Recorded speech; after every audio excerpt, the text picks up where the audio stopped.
आखिर मणिपुर जल क्यों रहा है? मणिपुर में पिछले 3 दिनों से तनाव का माहौल है।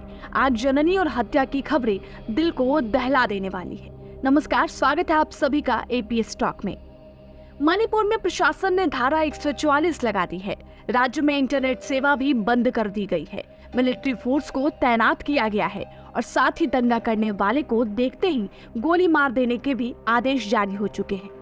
तो आखिर मणिपुर में क्यों है तनाव का माहौल?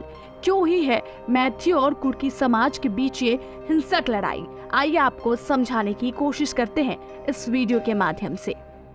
दरअसल मैथी समाज मणिपुर में गैर आदिवासी समाज है जो पिछले करीब 1 दशक से शेड्यूल ट्राइब यानी आदिवासी समुदाय में शामिल होने की मांग कर रहा था।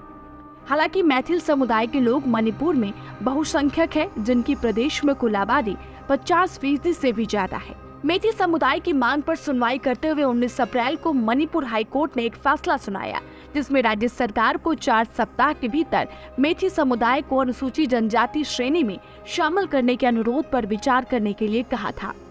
और कोर्ट ने अपने आदेश में केंद्र सरकार को भी इस पर विचार करने के लिए सिफारिश भेजने को कहा था, जिसके बाद से मणिपुर में मौजूद आदिवासी समुदायों में आक्रोश जाग गया। 19 अप्रैल को मणिपुर उच्च न्यायालय निर्णय के बाद इसी के विरोध में ट्राइबल स्टूडेंट्स यूनियन मणिपुर ने बुधवार को राजधानी इम्फाल से करीब 65 किलोमीटर दूर चांदपुर जिले के इलाके में आदिवासी एकजुटता मार्च रैली का आयोजन किया था। इस रैली में हजारों की संख्या में लोग शामिल हुए थे। उसी दौरान हिंसा भड़की और इस वजह से सबसे ज्यादा हिंसक घटनाएं चूराचंदपुर जिले में हुई है। और इस हिंसक झड़प में कई बाहरी अराजक तत्व और हिंसा भड़काने वाले लोग शामिल हो गए थे, जिनके पास हथियार भी थे।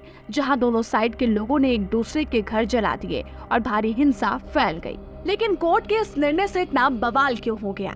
इसको जानने के लिए मणिपुर की जियोग्राफी को थोड़ा समझना पड़ेगा। मणिपुर में एक एरिया है, वह हिली एरिया, और दूसरा है वैली वाले एरिया। वैली वाला एरिया है वह मणिपुर की राजधानी इम्फाल, थोबल और 7 विशुपुर है। बाकी के 5 डिस्ट्रिक्ट है वह हिली एरिया है। मणिपुर का टोटल एरिया 22,300 स्क्वायर किलोमीटर है। मणिपुर का जो वैली वाला एरिया है वह 2,300 किलोमीटर का एरिया है और वहाँ के सिर्फ 2,300 किलोमीटर एरिया में स्टेट की 57% आबादी वही रहती है।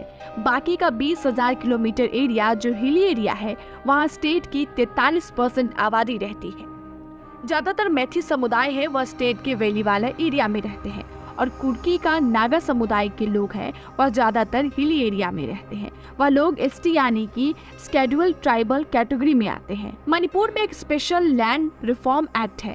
इसके तहत मैथी समुदाय के लोग हिली एरिया में जाकर सेटल होना चाहते हैं तो वहां जाकर सेटल नहीं हो सकते, पर हिली एरिया में जो कुर्की और नागा समुदाय के लोग रहते हैं वह लोग वैली वाले एरिया में आके कभी भी सेटल हो सकते हैं।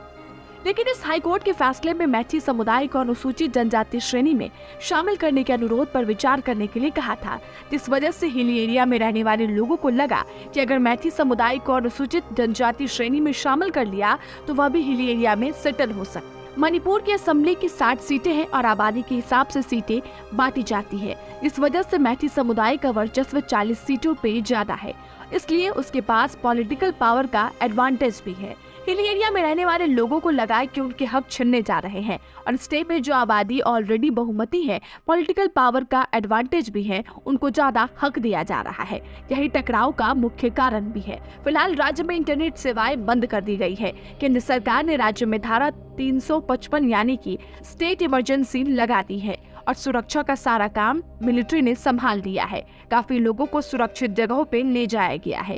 ये सब देख के दुख होता है और जल्द ही सब सामान्य हो ऐसी आशा रखते हैं। हमारी आपको समझाने की कोशिश थी कि मणिपुर आखिर जल क्यों रहा है। अगर आपको ये वीडियो अच्छी लगी हो तो हमारे चैनल को सब्सक्राइब कर ले, साथ ही वीडियो को लाइक और अपने दोस्तों के साथ शेयर करना बिल्कुल ना भूले।